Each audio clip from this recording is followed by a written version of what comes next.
Hello everybody, welcome back to the channel. You're watching Indigo Tech Tutorials, and in this video I'm going to continue on the series where I'm building Discord using Ruby on Rails. In this video I'm just going to be doing more UI improvements for the app and just bringing it closer to the point where I feel like it's a pretty good clone or copy of Discord. And then at that point I think I do want to host it online because personally I need to build a new community to connect with some of my followers. And I think using this app will be a great way to, first of all, showcase the programming language of Ruby on Rails, and also just to connect and chat with all you guys and get your opinions on the series and the apps that we're building. So right away, I'm going to think of some quick improvements that we can do. And I think the first thing I noticed is at the end of the last video, the first thing was there was an issue. There was actually a bug in the code. So I'm going to check my git status and had to add this change right here. So when we put that meta tag with the current user ID into the head, that was throwing an error if there wasn't a user signed in, because we were trying to access this method. And if this current user was nil, it would actually throw an error. So I'm just going to restore that change real quick, and I'll show you guys why this was causing an error and also how to fix that. So if I sign out, you'll see immediately we get this error, undefined method ID for nil. And it's because we're trying to access ID on something that is nil because there's no user signed in. So we actually do need to fix this like right away. And right now the code that's on the GitHub project is actually going to break if you try to clone it. So to fix this, let's go into the code and head over to the app views layouts application.html.erb. And inside of here, all we have to do is look for this meta tag we added with the current user ID. And what we can do is we can use the safety operator, which is the, what is it? It's like the and sign, I guess. The ampersand, I think it's called. So you just put it right at the end of your variable before you use the dot to access the method. And this should catch that error so that you no longer will see that error and the user will be able to sign in. And yeah, another thing that's interesting is we show this sidebar button, even though there isn't a sidebar, which might not be something that you want. I don't really know. Anyways, I'm going to sign in real quick and let's move on to the next thing that I wanted to improve. So what I want to improve is on this main dashboard page, on the main screen, or even on the small screen, it just seems so empty, which is kind of weird. Like, it's actually weird that it is empty. And something that I noticed on Discord is they actually have the sidebar opened by default, whereas in our app we have it closed by default. So you kind of have to like click on this bar to open it up. And on Discord, it would actually be open already for you. So we're probably going to want to do something similar. So I'm going to try to see if I can figure that out. So first of all, I'm going to go over to the views dashboard sidebar. And I'm going to take a look at what we have for our code. It looks like there's not really anything particular that's going to hide it. So I think we're handling all of that inside of our JavaScript. So if we go to app JavaScript controllers in the sidebar controller, we should see somewhere around here. Looks like, well, whenever we toggle the sidebar. And then whenever a sidebar target connects, it automatically toggles the class, which is interesting that we do that. And I think the reason why is because, actually, I think I do remember why we did that from the last episode. But if I just remove that, I think it would be open by default and we can still kind of close it, which is cool. But then when you click into the server, I mean, actually, you know what? This isn't really a bad experience now that I think about it. So I think we were trying to solve an issue last time that maybe didn't even need to get solved. So I'm actually cool with that, keeping the sidebar open by default. The only thing now is inside the connect, we're setting sidebar opened to false by default. And we might as well just change that to true since we know that by default our sidebars are going to be open. And then we could just get rid of this commented out code because I don't think we need that anymore. I think already that's a nice little improvement.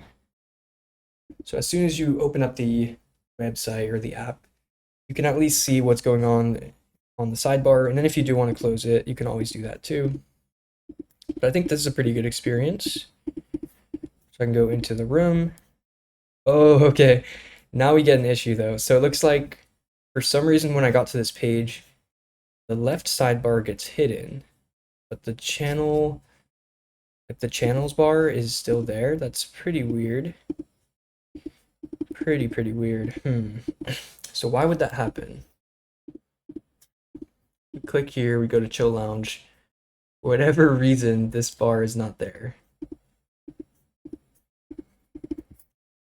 Is there anything in our code that would possibly cause that? I'm gonna try removing this connect function, see if that has anything to do with it. Although I really don't see why it would. No, yeah, I mean, this is pretty weird. Oh, wait. I totally just remembered, guys. So remember, I think we did something so that when you click on the link, it automatically closes the sidebar. But for whatever reason, it's not closing the channel sidebar. So that's actually the problem, not the one on the left. So I just have to remember why that's happening. And to find that out, we can go to the server's sidebar partial. And on this link, I think, yep, right here, we have this action sidebar toggle. And then we're even skipping the prevent param so that we can still fire the link request and at the same time toggle the sidebar. So what's supposed to happen is when you click on the link, it navigates the frame to the chat, but at the same time, it's supposed to hide the sidebars. But I think what's happening is when you load up this, what is it? It's in the server's channels show page. We're rendering the sidebar again. So we're just re-rendering it. And when it's loaded, since we're showing the sidebar by default, it's still showing, which is pretty interesting. So I think what we can do to possibly fix this is make this sidebar a data turbo permanent element, which means instead of replacing it, it'll just leave whatever the current state of the element is, which ideally, if it's hidden, it would stay hidden when you go into the channel show page. That's just my first idea. So let's see if it works. So we have to go to the server's sidebar partial, and then I'm going to go up to this top element, and I'm going to add an ID first. I'll just call this server-sidebar. And then we're going to add a data-turbo permanent, just like this. And that should make it so that whenever you go between page loads, it'll actually keep the exact same content instead of refreshing it, which could be good, but at the same time, it could cause issues when we're creating new channels. Because if this is a permanent element, it's not going to refresh it when it reloads, which could be actually a bad thing. Let's see though. So let's see if it actually fixes the problem that I was seeing. So if I click on a server, click on a chill lounge, oh, it totally worked. Okay. This is pretty awesome. But my only concern is that when I go to create a channel, create channel, wait, no, it actually does show up. So I guess there's no problem then. It's awesome. So yeah, already, this is a very nice app, in my opinion. I think it's great. I'm gonna go to incognito again, test out some multiplayer chats. Let me make a new account real quick.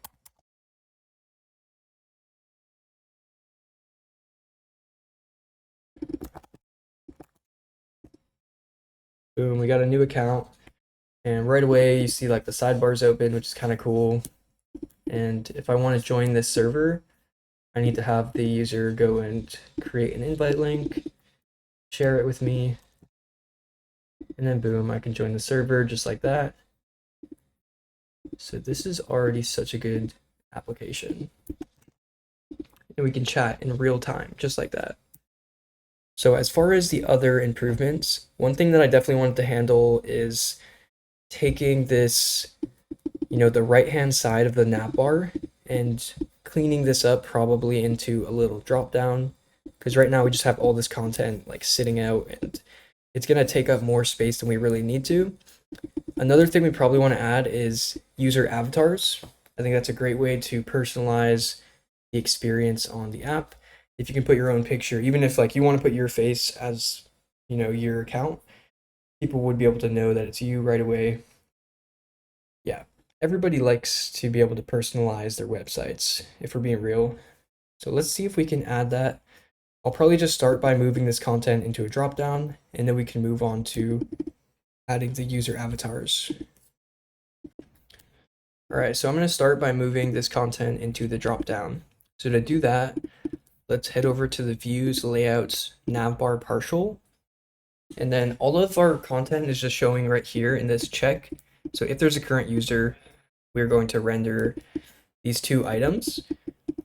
But really what I want to do probably is I can use this div as the dropdown, because why not? And then we're going to have a link to toggle the dropdown, which I'll probably just use an icon. So to grab an icon, I'm going to head over to hero icons, like always, because that's just what I use. It's so easy to grab these icons from here. And then I'm going to grab the user circle because it even has the whole border around the user. And I'll just copy that SVG and then head back over to the code. What I'm going to do is, actually, let's have another div, because we're going to need a div to connect all of this stuff. And I'm going to put a relative class on this. And I'll indent this div, drop in our SVG, just like that. And then I'm going to add some styling. Let's just say like width 10, and then I'll make it light. So do gray 100. Let's see what that looks like. All right, so not bad. Now we just need to stick this, this content into the dropdown. So to do that, I'm going to update this div. Instead of doing flex, let's still do flex, but let's do flex calls so we can stack the items on top of each other. So I think usually you'd have like your username. They do show it to you on the dropdown, but it would be like at the top, and then sign out is usually at the bottom. So we could just take this link to sign out, and we could even add a margin top auto, so it pushes it all the way down. And then we could do ML auto to push it to the right side. I think that's probably a good idea. And then I'm going to add an absolute class so that it is going to be positioned absolutely, well, relative to this div with the relative class. And then I'm going to use just top 0, right 0 for now, but I'm probably going to want to change that in a second. I'm also going to give it a fixed width and height. Let's take a look at what that looks like right now. So we can't really tell that it is a dropdown, but if we add a background color on it, let's say like BG gray 700, and I'll even make it a little rounded. Let's see what that looks like. All right, now it totally does look like more like a dropdown. The only thing is that it's positioned like way up in the corner, and we can't even see the button anymore. So what we want to do is position it a little bit down. So I'm going to change the top 0 to top 10, and then instead of right 0, we can do right 4. Let's take a look at that. All right, not bad. That's really not bad. We might just want to add a little bit of padding for content inside of the dropdown. We can do like a P2, and boom. I think that's pretty chill dropdown for now. Like, it's not bad. Now we just need to add in a little bit of JavaScript to handle toggling the dropdown. So what I'm going to do is I'm just going to create a brand new stimulus controller. So we can stop the server real quick. Then I'm going to run railsg stimulus dropdown controller. Now we have a dropdown controller that we can use. And then what I'll do is I'll go back into our code, and I'm going to connect the stimulus controller by setting a data controller attribute. I'm going to set this to dropdown. Then what I'll do is I'm going to put a link to around this icon. It's just going to be an empty link to. I'm just going to use this because I guess why not.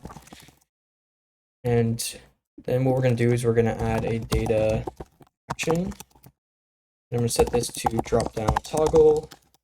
And then the last thing we're going to do is we're going to connect a target to this dropdown element. So at the very end, I'll say data-dropdown target. And I'm going to set this to menu. And that's what I'll call the target for our dropdown menu that we're going to toggle. We could probably also add a hidden class, which means it'll hide it by default. So then if we reload, you're just going to see this user icon. You don't see the drop down, and then when you click on it, it should toggle the drop down. But right now it's just going to /# because that's where our link is going. We haven't actually implemented the JavaScript code. So that's the next thing we're going to do. We can just head over to the app JavaScript controllers in the drop down controller. And then the first thing I'll do is I'll add our target up at the top. So I'll say static targets equals an array. And then I'm going to put menu because that's what I called it. Then what I'll do is I'll change the connect function to toggle. We're going to pass in the event. Then we're going to prevent default on the link so that it doesn't actually make the request to that #. And then what we can do is we can toggle the hidden class on the menu. Just as simple as that. So we can say, I think this dot menu. Actually, I forget. I'm coming to a blank. Do you have to say this dot? I think you do. So you say like this dot menu target class list dot toggle. I think that's how you do it. So now when you click, boom, you have a working drop down, and that really is like such little code. That is something that I like about JavaScript, or that I like about Stimulus, not JavaScript. Because if you're writing this in your own JavaScript, it would be like, you know, probably the same amount of lines, but it would be way more stuff happening. So I like how Stimulus just cleans it up. Yeah, now we have a working dropdown. The last thing that you might want to add is the ability to, you know, when you click outside of the dropdown, to close the dropdown window. So if you're like clicking anywhere else on the page, it should actually close this. And the way that we can do that is by adding another event. So I'll do this on the top level right next to data controller dropdown. I'm going to set a data action, and we're going to just listen for clicks on the window. So that means clicks anywhere that's happening anywhere on the page. And this is going to go to dropdown. And I'm going to create a new method called close unless dropdown. That's usually what I do. And then inside the dropdown controller, we can add that close unless dropdown method. We're going to pass in the event. And then what we'll do is we'll check.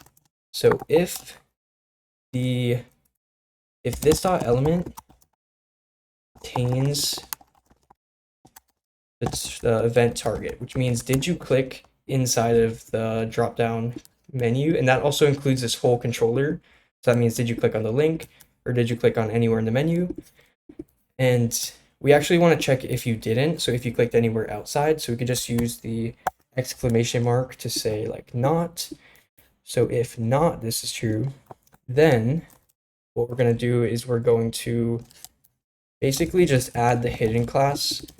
But I do want to check if we don't already have one, because I don't want to add more than one hidden class, because that would totally break the flow of our code. Because with CSS and JavaScript, you only want to have one CSS class at the most, because then when you try to use your toggle class, if you have two hidden classes, it'll just like break and it'll just stay hidden because you're toggling, you know, this additional class. So we want to do a quick check here.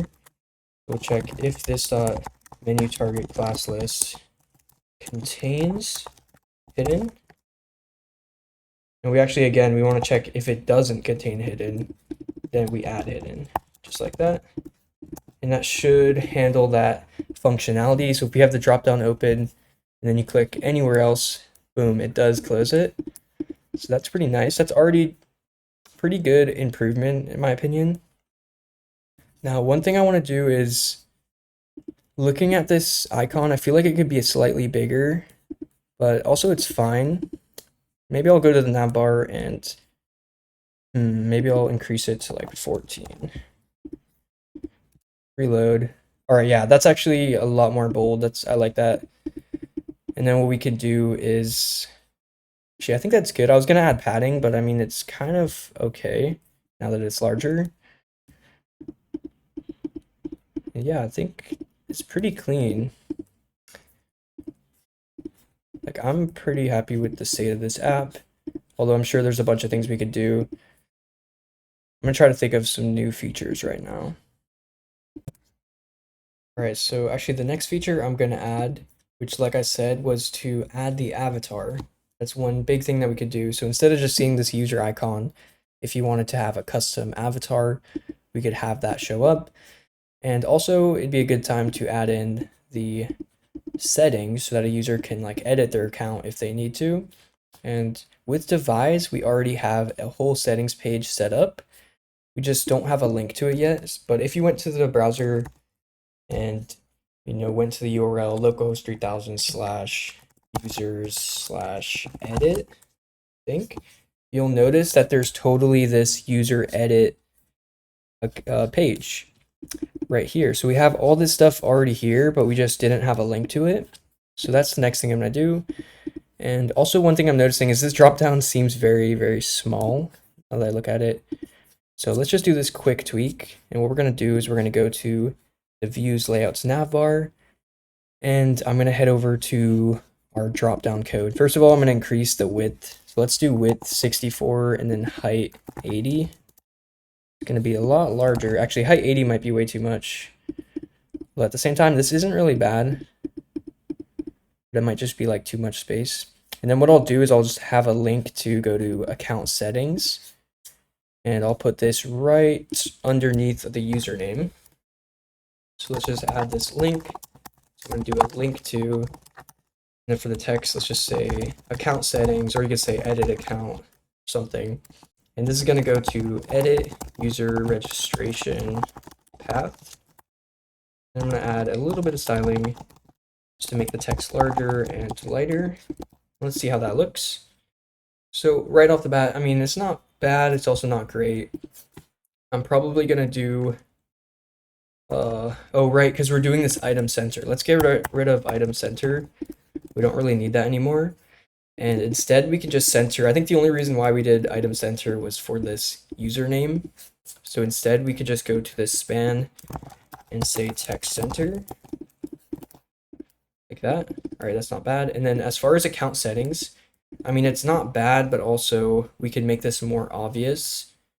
And another thing I'm seeing is that there's like a little bit of space that's still kind of clickable, which I don't really like when that works that way, unless you have an obvious UI. So one way that we could do is let's add a hover effect on the link. So if we say hover and then we just change the background color, this is something that I like to do just because it's super obvious. And now when you hover, you totally know like, okay, this is a link that I can click on. Although some of you guys might think this is like a little bit overkill UI because it does add a lot of like, background stuff, but I don't think it's that bad. You could also even add padding on it to make it a little bit more cleaned up. And really what I want to do is I want to add an icon. I just love adding icons next to stuff. I think it makes your site a lot more user-friendly and just, I don't know, just more comfortable than just having like a straight up link. So I'm going to go back to hero icons and I'm going to try to find an icon for editing.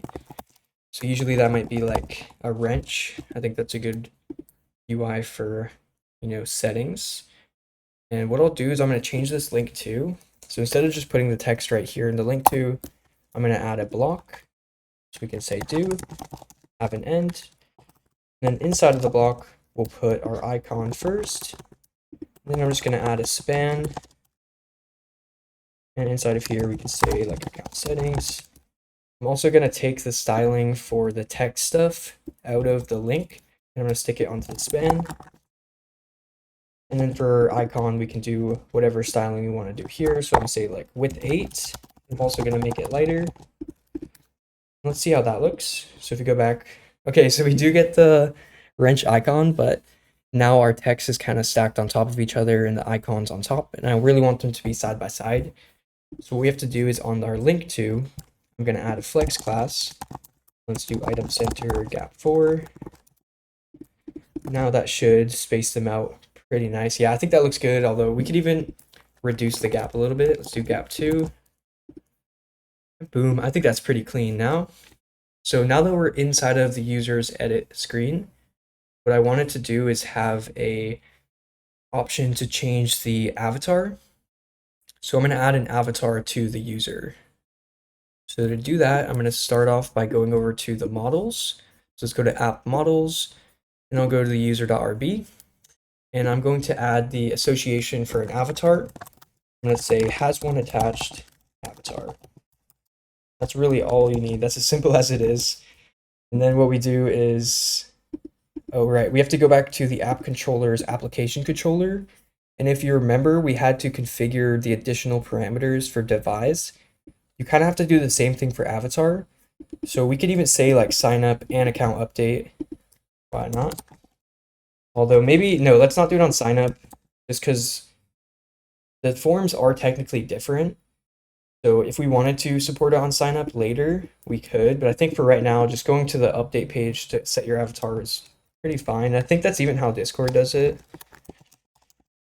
So let's add an avatar, but only for account update, at least for now. And what we'll do is we'll go to the app views devise, and we're going to go to registrations edit, and then somewhere in here we can put in the field for the avatar. So I'll probably put it in right next or right underneath the username field. And what we don't really need autocomplete anymore. I'm going to change the text label to avatar, and then instead of text field, it's going to be file field. And we'll put avatar right here. Cool. And right away, you get this simple UI. And I said it before, the default file UI is not very good. It's pretty ugly, and it doesn't even show you a preview of the image. So what you probably want to do eventually is have some JavaScript and maybe even use the drop zone library to kind of smooth it all together. And that's probably something that we're going to do eventually in this series, because I'm pretty comfortable with building that feature. It kind of takes like a little bit of, putting it together. So now I'm going to try to set my avatar. So I'll just do my face. I have some funny pictures for my thumbnail. So I'll click update. And so this is one annoying thing with devise. It always asks for your current password when you're doing it through this form, which is actually kind of really annoying. And yeah, I don't like this experience. So realistically, what I would do is I would move like, password edit page. I might even leave that just with this, like the devise kind of screen, and I'll let people update their password. Or I guess the reason why you need your password is because this is kind of sensitive information, like email, username. But the avatar, that's really not sensitive, so it's kind of silly that you have to put your password just to update an avatar. But I mean, I guess we can do it for now just to make sure it works, and then we can update that. So there, I just put in my password to update my avatar, which is kind of funny.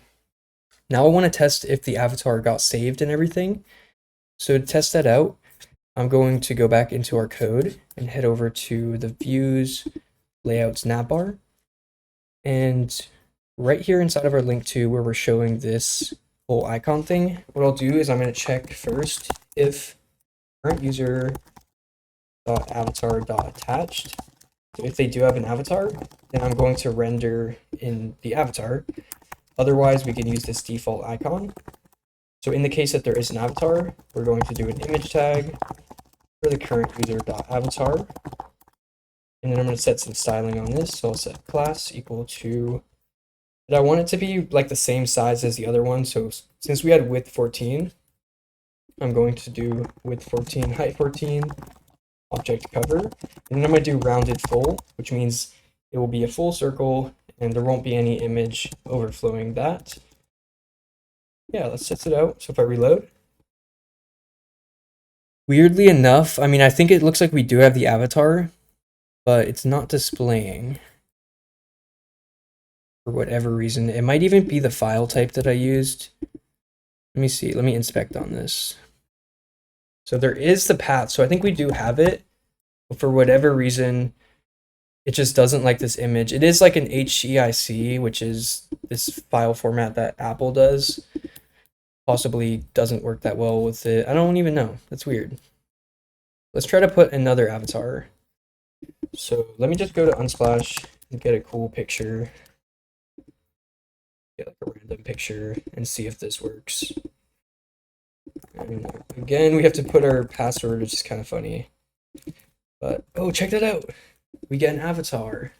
Custom avatar. I like that. So the next thing that I'd probably do is inside the chat, we could show the avatar next to our name. That would be kind of sweet. And I think that's actually super easy. So let's go to the views, servers, channels, and then the message partial. Let's take a look at the setup for the UI. So right now we have on the top level, we're doing flex call. which means all the content is getting stacked on top of each other. And what I probably want to do is I want to have the image on the left side. So what I'll do is I'll move this flex call into another div that wraps our message content. And I'll just embed this or indent this.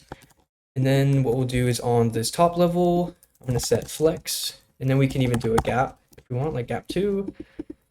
And then I'll check. So if, I guess we can just do it all in one line. So say image tag message.user.avatar.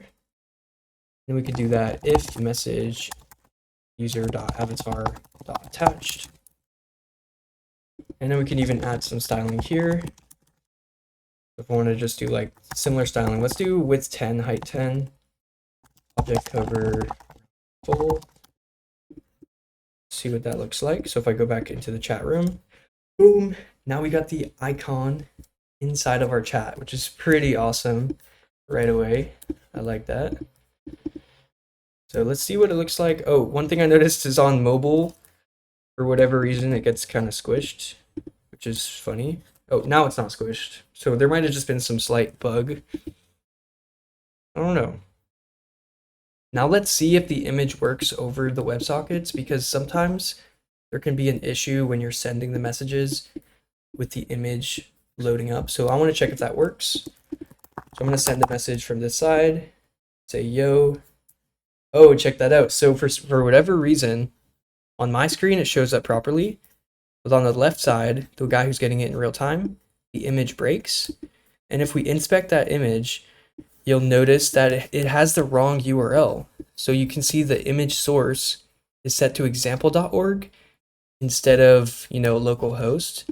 So that's a known issue in Rails.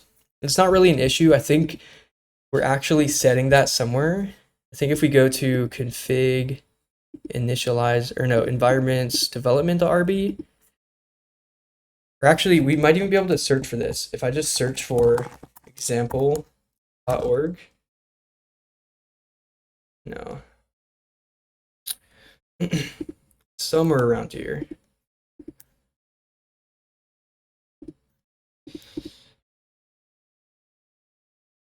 Or maybe I'll just look this up real quick because I know we can find it. So active storage, WebSockets, image shows sample.org.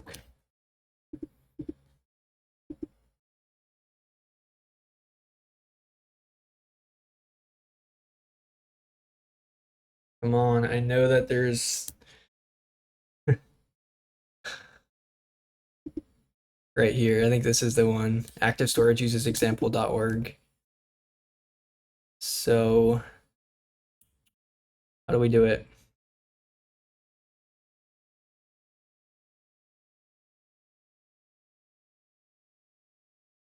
Now, I know for a fact that I did do this. I'm so confused now.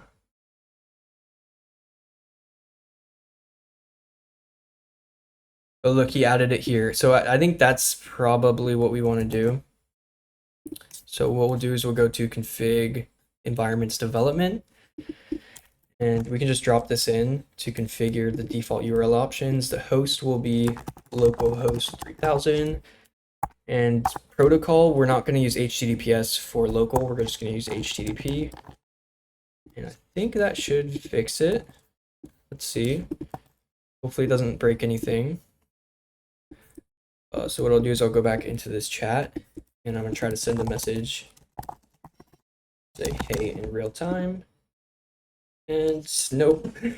Oh, wait, I know why it's not working. We never restarted the server.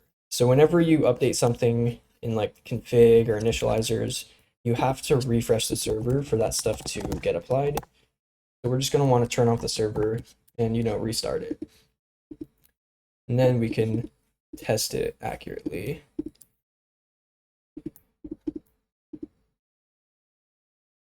So let's give this a try.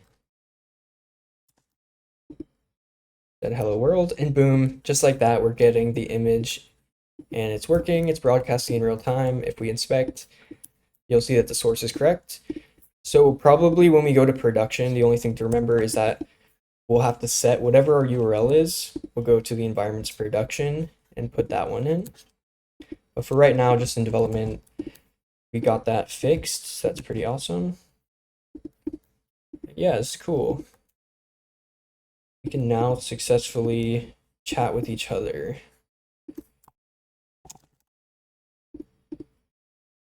Yeah, I think this is pretty cool.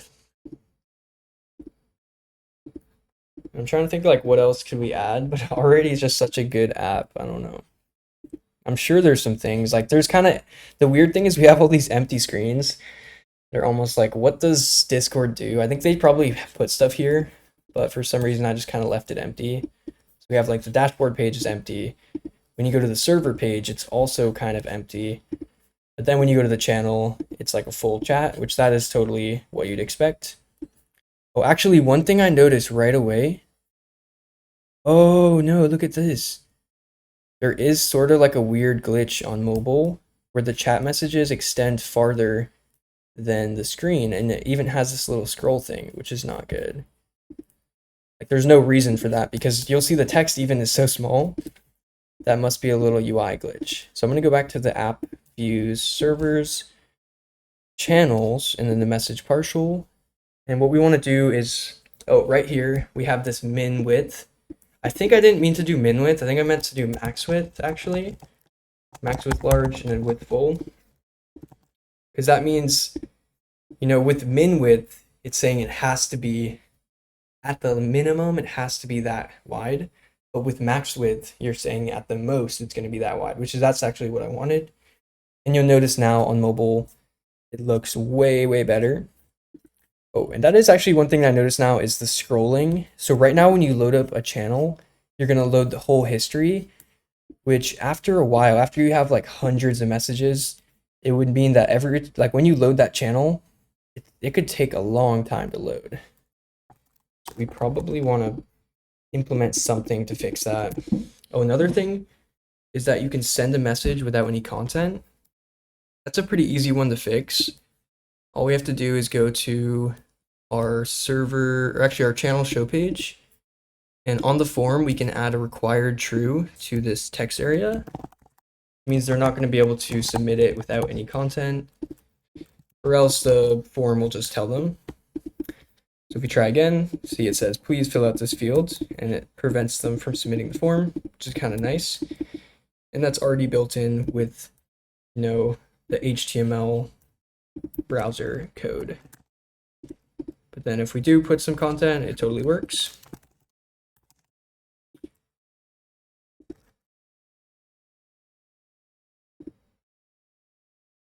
This is awesome.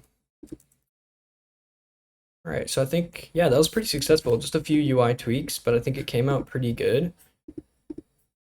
I'm actually happy with this.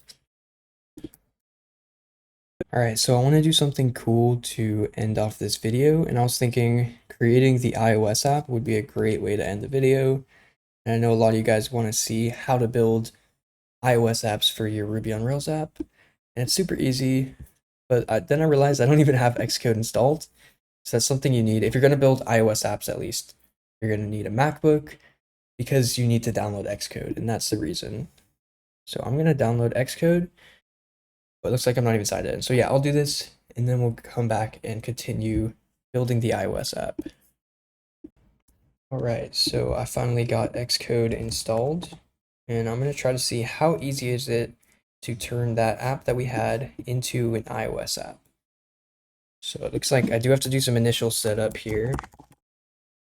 Just like install some stuff. Oh yeah, this might actually take a second because we're gonna need to get the simulator for iOS. For sure we need that. And then, you know what I'm really interested to find out is if I can make TV apps and vision apps and all this stuff using like using the Hotwire framework. I have no idea. That would be pretty crazy. Anyways, Discord on a TV doesn't really make sense. But I'm sure some of our other projects would make sense for a TV app. All right, so I guess I just have to give this a second. It's like 8 gigs, so that'll probably take a while. Wait, that was actually faster. Oh, over here we go. So we did get the thing all set up, but I just have to wait for this simulator to finish downloading. And we even get predictive code completion, probably because I'm on this Mac. I think I'm on like a M2 Mac, Apple M2 from 2023. It's not even like the latest, guys. I just got this when I had a job, 2023. Yeah, I'm gonna give this a second and then I'll come back and see how easy it is to make our iOS app. Okay, so finally my Xcode packages finished downloading. I think we should be good to go. So I'm just gonna hop right into creating this iOS app. So what I'm gonna do is, now that I have Xcode open, I'm gonna create the new project. Let's go in here, and then what we can do is let's go to iOS and click, I guess, just app. So I guess it would just be the same as just a regular app, but I'm gonna go over to iOS just to be sure. Then I'll click new. So then what we're gonna have to do is put in the name of our product. So of course this is Discord. Say Discord Rails. And then let's go through here. So for the interface, right, this is a big thing. You want to change the interface to storyboard. At least I think that's still how you do it. Because if you use Swift UI, it's going to totally be different. Although, now that I'm doing this, I might as well just pull up Hotwire native docs, because they recently added this whole website they never had before, which makes it super easy to figure out how to create the iOS app, because they have the documentation you can just kind of walk through and set it up. So I think all we have to do is go to the Hotwire native, then head over to iOS, and then we'll go through the get started guide. So let's see. And yep, one thing that they say is select storyboard, and by default it's Swift UI, so that's something you got to be careful about. I guess it's that simple. So now that we have storyboard, the language is Swift. I don't think any of the other stuff really matters. Like tests, we could leave those, although I know I'm not going to write tests. So I'm going to say none. And now for some reason it's not letting me go next. I think it's because I need to create a team and I don't have a team yet. Or maybe it's the organization identifier. So for this, let's just say Indigo. Okay, I guess that was the important thing right there. You have to fill out the organization identifier. But now that we have that set, we could just go next. And it's going to want to choose a spot to put our app. So I'm actually just going to go over to documents and create a new folder. I'll just call this Hotwire native apps. Create that. And then we can just put our app inside of there. There we go. So now what it's going to do is it's going to create the app, just a simple skeleton of the app. And I'm going to go back to the documentation to figure out the next thing to do. So they say that you have to add the Hotwire native package via file, add package dependencies, and then enter this URL. Let's go ahead and try to do that. We go back to Xcode. I'm just going to click file at the top and then add package dependencies. Whoa, that's super easy. That was way easier than how I was doing it before. Then we just paste the URL and it pops up really nicely. And we can click add package, which is going to download the Hotwire native package, although it said it failed, but now it's working, so that was weird. But we got it. I think we have Hotwire native. See what else to do. So now it says open scene delegate and replace the entire file with this code. Okay, seems pretty chill. So now I'll go back to Xcode. Let's look around for scene delegate. It's right here. That was pretty easy. And by default, there's like a bunch of code, and it looks like the code they gave me was super minimal, which I like. Now, the only thing that we probably have to change, of course, is the URL. So by default, they're going to load up the demo app. I don't really want to do that, so instead I'm just going to put HTTP and / localhost 3000. And yeah, I think this should work. And you know what? I really like this, because in the old days of like when it was called Turbo Native instead of Hotwire Native, you had to modify like 3 of these files. You had to go like app delegate, view controller, all of this stuff. Now it looks like they really slimmed it down, so maybe all you need is scene delegate, which is pretty cool. So I'm gonna go ahead and press play, and if this works, we're gonna have an iOS app in like, what was that, like 2 minutes? Not even. Let's go, let's go. Simulator, come on. See if it works. It's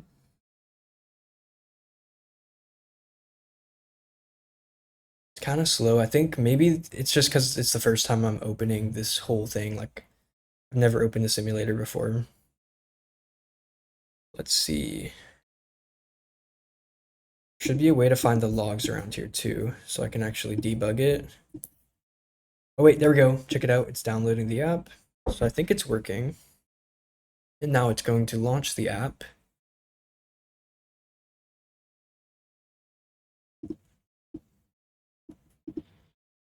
And I don't see anything. If I go back to terminal, I don't really see anything here either. Interesting. Oh, there we go. So now it's loading again. I guess there's just like a lot of downloading and initial configuration because it's the first time that I opened Xcode on this computer. Although it's a little confusing. Let me see what they say here. This example only touches on the core requirements of creating a navigator and routing the root URL. Feel free to change the URL used for the initial visit to point to your web app. Note that we are pointing to a demo application server that expects a bit more native functionality. Some of the links, like native controls, won't work out of the box. Okay. And then there's like all of these kind of advanced sections that you can get into after you have your initial app working, which we do. Look at that. Okay, this is pretty fire. Right off the bat, we have this page working, which is pretty sweet. Now, of course, well, that wouldn't work anyway. So the first thing you have to do is just create an account. So let's go ahead and do that. Just gonna call this iOS user.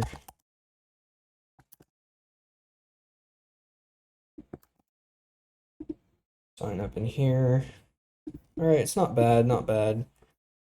Obviously, there's a couple things we got to work on, but I think this is good. And one thing right off the bat I know for sure is that we're not going to be able to really join a server with a link, not from the mobile app just yet, because, right, like how do you, as a user, you can't really just paste in a URL to a specific action, at least not at this point. So that's maybe something we want to handle. Although, yeah, we can get into that, the specifics. Let's just start by testing the functionality though. Like, can we at least create a server? So let's see if we can do that. Give it a name. I would use an image. I don't know, can we use the camera right now? I don't know if you can do that on a simulator. Yeah, I don't think so. All right, so I pressed create server, and I think it did work, but for whatever reason we didn't get it on the side, which I think might be expected. And then there's definitely like some UI things that we could work on. For example, the size right here, like the channel button kind of overflows, which isn't good. But I mean, it's not bad for just like a 2-minute app. If I go in here, I'm going to create a channel. Oh yeah, this is, I guess I'll just scroll down. It's not too bad. We'll call this the chill room. And then boom, we did that. Although, oh, there's more glitches. We're going to have to work some of these bugs out. Let's see. It's pretty buggy, but it's also like not bad. Okay. This part is not great because you have to scroll down to see the form. But I'm sure these are all just small things because the coolest thing is that we have an iOS app in like 2 minutes without rebuilding the whole thing. That is pretty awesome. So I'm going to try to go and let's create an invite link for our server, and I'll try to join it over here on the browser. And then we'll have cross functionality. I don't think I'm going to be able to select this and copy it, but I know a little workaround. I can actually screenshot it, open this up, and then with iOS you can copy the text from a picture, which is pretty sweet. And then when we go here, That's weird. I wonder if the URL was wrong because it's saying that we have an issue. Which I'm guessing that it couldn't find the invite link or something.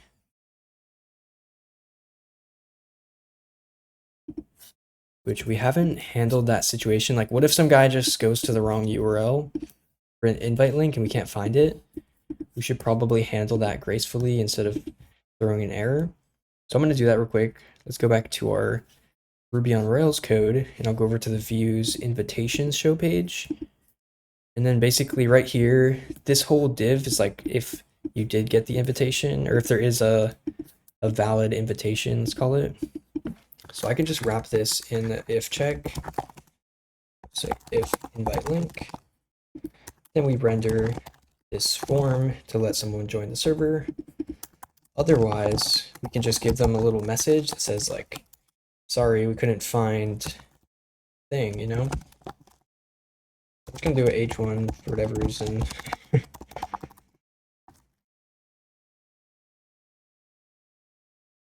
And I'll just put a little message. Sorry, we could not find a server for that link.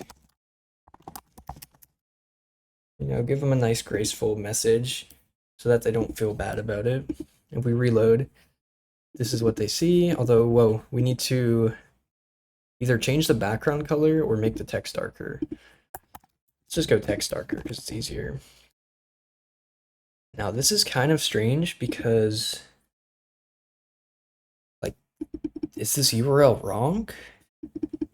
I feel like this is the right URL. So it's strange that it's not working. Let me make sure that the invite links are working correctly. So if I create one here, copy this, and then let's go to incognito and try to join. Oh, of course, I need a new account.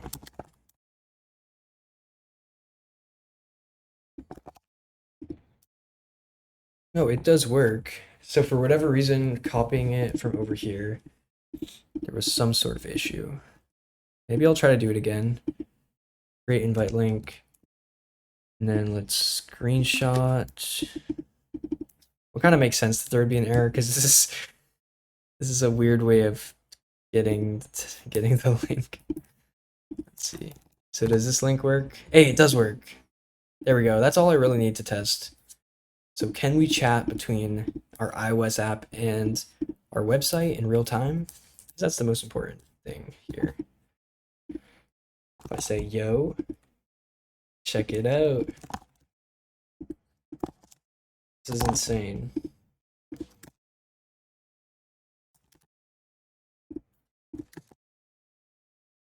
So it's a good time to say, I love Ruby on Rails.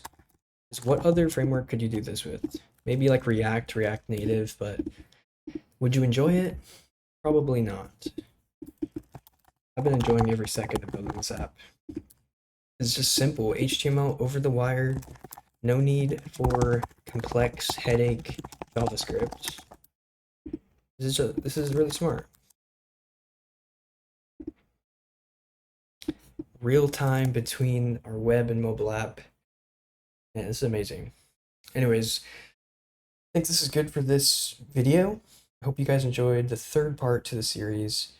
And of course, in the next episode, I'm going to be doing a lot of more improvements, probably gonna focus maybe on the iOS app, making this look really nice. And then pretty soon we're gonna be able to release this. I'll push it to a server, I'll release it for all you guys to try, and then we'll have our own community created, although it's really just my creation. But if you guys would probably work on it, I'll make it open source. Well, it already is open source.